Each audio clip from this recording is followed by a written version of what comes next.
Seterusnya, kita akan lihat bagaimana poetic license memperindah penulisan kreatif dan pada masa yang sama apa risikonya jika digunakan secara berlebihan.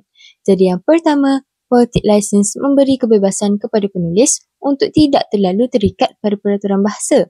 Jadi dengan kelanggaran ini, penulis boleh menggunakan metafora yang lebih berani, ayat yang tidak konvensional ataupun pengulangan ritma untuk menimbulkan kesan estetik.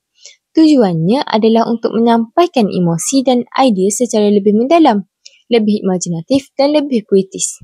Kadang-kadang satu ayat yang sengaja tidak sempurna boleh memberi makna yang lebih kuat berbanding ayat yang sangat menggunakan tata bahasa.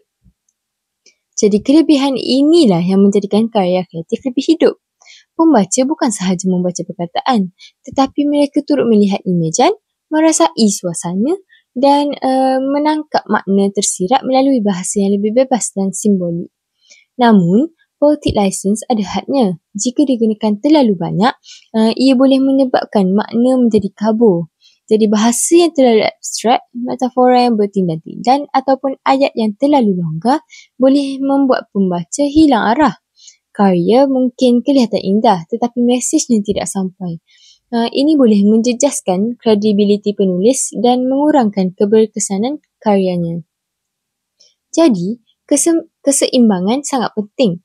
Poetic license perlu digunakan secukupnya untuk menambah emosi dan keindahan. Tetapi, tetap memastikan mesej jelas dan mudah difahami.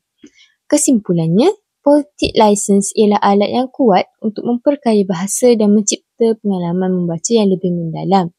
Tetapi, penggunaannya perlulah dikawal agar karya kekal indah, jelas dan berkesan.